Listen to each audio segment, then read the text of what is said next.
I choose to get baptized today to signify the victory of Jesus Christ in my life. Before Christ, I looked for meaning and purpose in all the wrong places, including in relationships, partying, and my career.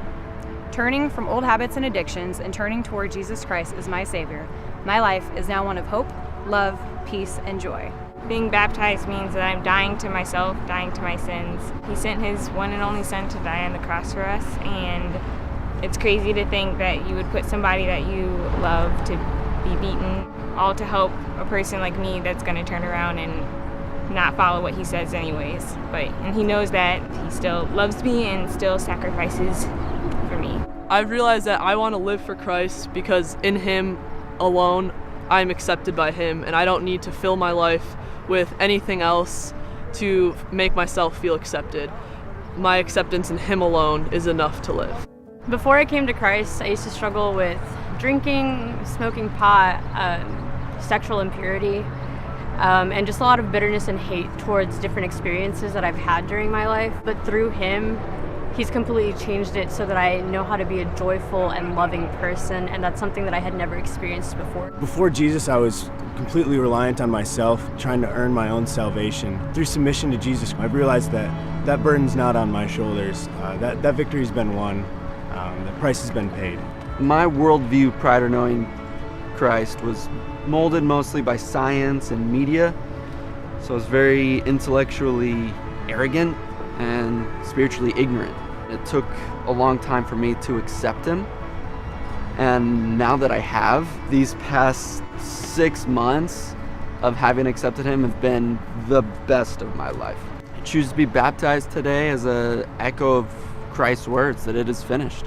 I'm excited because I get to be baptized in Lake Michigan today and show everyone that I have a new life now. Before I was not happy and pretty empty. This life is something that I can walk around every day and be happy and know that I'm not alone and I'm living with Christ and he's there to guide me along the whole entire journey.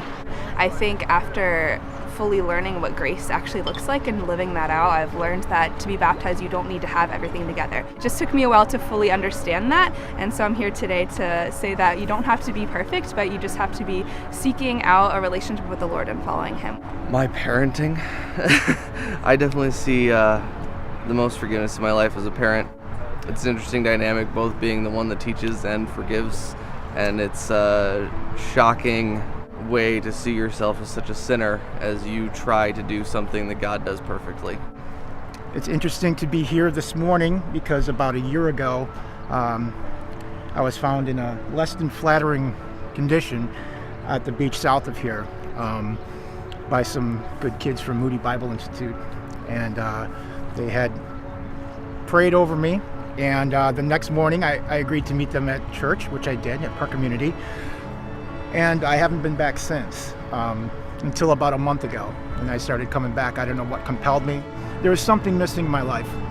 So on July 3rd of this year, I accepted Christ into my life. I'm just looking forward to a beautiful life with Christ. There's no other way other than through him. Even in a city like this where there's so much crime, so much media, so much corruption, there's still a large group of people that are willing to proclaim the victory of Christ. There's a large group of people willing to sit here in a very public place and before everyone be like, I choose Jesus. I choose this life. I choose his word, his good news, and you should too.